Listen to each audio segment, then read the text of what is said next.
O nosso texto de hoje está em 1 Coríntios capítulo 15, verso 14.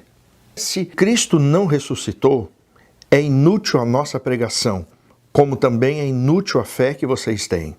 O foco da Páscoa é o sacrifício de Jesus. Cristãos de todo o mundo comemoram essa data como algo especial, e realmente o é. Elementos como a coroa de espinhos, os chicotes que machucaram a Jesus, a cruz do Calvário, são sempre destaques nessa comemoração. Os últimos momentos de Jesus nessa terra realmente foram difíceis. Jesus foi preso à noite, na madrugada, no começo da madrugada no Getsemane. De lá ele acabou sendo levado para uma entrevista no Sinédrio junto com Anás e Caifás. Depois foi preso e logo pela manhã foi levado a Pilatos, de Pilatos a Herodes, de Herodes a Pilatos, que finalmente o condenou à morte. Jesus sofreu muito naquele momento, naquele dia. Nos últimos momentos antes de ser crucificado, a pressão era grande demais. O sofrimento era intenso demais.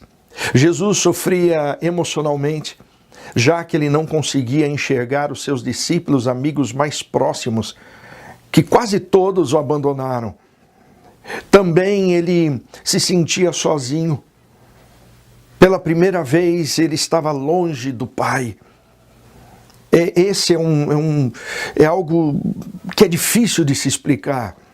Como é possível a Trindade, mediante ao pecado, nesse momento ser desfacelada? Esse é um grande mistério. O fato é que Jesus não conseguia enxergar a presença do Pai. Deus meu, por que me desamparaste? Jesus sofria a dor física sim, e ela foi intensa. Mas a maior dor não foi as chibatadas dos soldados, a maior dor não foi a pressão emocional. A maior dor foi experimentar algo que ele nunca havia imaginado, algo que é contrário à sua natureza, a consequência direta do pecado. Certamente aquela sexta-feira foi muito trágica.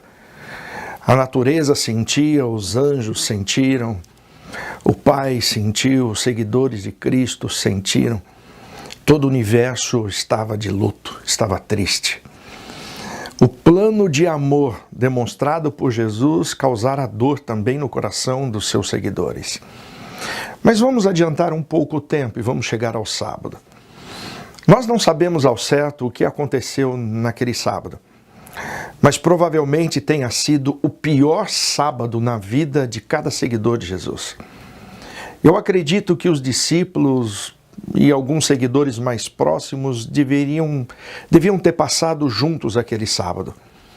E eu acho que eles começavam a discutir e conversar, procuravam entender o que havia dado de errado.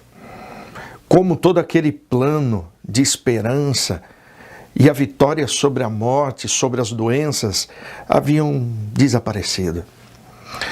Mas surge então o domingo. E no domingo algo especial aconteceu. Logo nas primeiras horas, aquele grupo de mulheres que haviam preparado da forma que dava devido ao tempo o corpo de Jesus para ser sepultado, voltaram para terminar o trabalho. E Jesus se apresentou a elas e elas foram as primeiras a verem Jesus. E depois disso, segundo 1 Coríntios, e lá Atos 1, a partir do verso 1 em diante, nós temos a sequência do que aconteceu. Jesus se apresentou a todos os seus seguidores, a todos os seus discípulos, e mais de 500 pessoas puderam ver o Senhor depois da sua ressurreição. O que fica claro dentro desse contexto é que Jesus desejava, sim, que soubessem que ele voltou a viver. Se você parar para pensar um pouco, você vai chegar à conclusão que a ressurreição de Cristo é a ratificação do plano da redenção. Cristo precisava viver entre nós, não pecar, ter vida e essa vida entregar para o ser humano.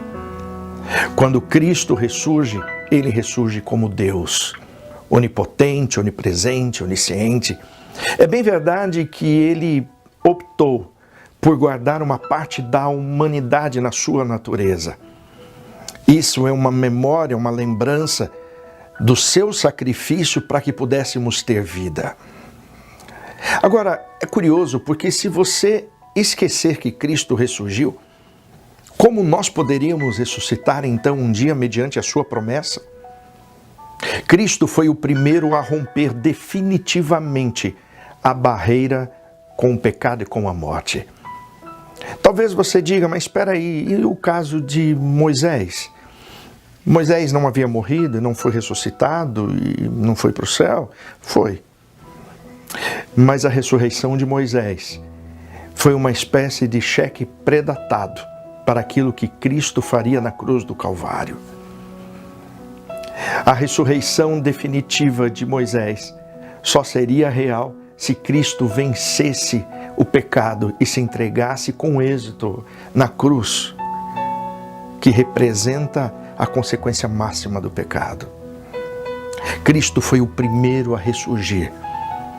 E a partir daí, todos nós podemos seguir no mesmo caminho. Essa é a nossa grande esperança.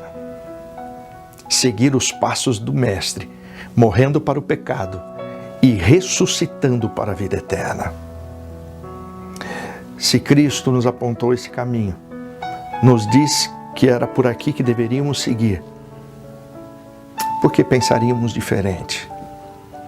Devemos morrer para o eu e ressurgir como Cristo para a vida eterna. Pense nisso.